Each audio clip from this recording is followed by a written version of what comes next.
let me show you how to create a classic 7-day spring manicure in just a few easy steps using the green system from Manucurist. First, I'll remove my previous polish Hortensia from the same range, which is my absolute favorite pink, and here it is after 9 days of wear, still looking great. To remove it, I'm using this nourishing nail polish remover, which not only takes off the polish but also moisturizes and strengthens the nails.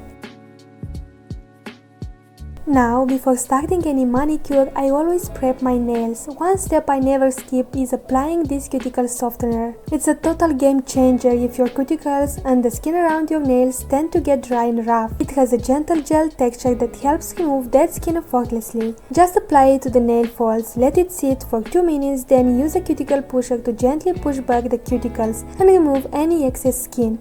Make sure to wash your hands thoroughly before moving on to the base coat. Next, I use a nail file to smooth and even out the edges. Lately, I've also added an extra nail care step, this SOS nail mask, which works wonders for damaged nails. Seriously guys, this mask helps strengthen, repair and smooth out the nail surface, making them to look so much healthier. Just apply a thick layer to clean nails like a regular nail polish and let it air dry. You can leave it on overnight or even wear it during the day and then simply peel it off or wash it off with soapy water. So easy. Now let's start with the first step of the green system manicure, degreasing the nails. I'll take a cotton pad with nail prep to remove any traces of cream, oil or impurities. Next, it's time for the base coat. This step protects the nails and ensures a longer lasting manicure. Apply thin layer, making sure to cap the free edges. And what I love about this system, it doesn't require a lamp, so practical and easy to use. Now for the fun part, color. I chose another of my favorite spring shades, Gloss, a gorgeous color with shimmering particles. Apply 2 thin layers, capping the edges for the best wear time. After the color, it's time for the top coat. Apply thin layer again, making sure to cap the edges. This locks everything in, adds ultra long wear and gives a beautiful gel-like shine. And for the final step, drying drops. Apply 1 drop on each nail after the top coat. These drops speed up drying time and are enriched with ceramides, which nourish both your nails and cuticles. And as a last step, if you have any polish on the edges of your nails, you can use this incredible tool from Manicurist. It makes cleanup so much easier, just a few swipes and your manicure looks flawless. And voila, my manicure is complete, and I have to say I'm obsessed with this system. It gives a gel-like finish without a lamp, it air dries beautifully, and while the brand says it lasts up to 7 days, on my nails it actually lasts 9, which is amazing. I hope you found this tutorial helpful. Thanks for watching, bye bye!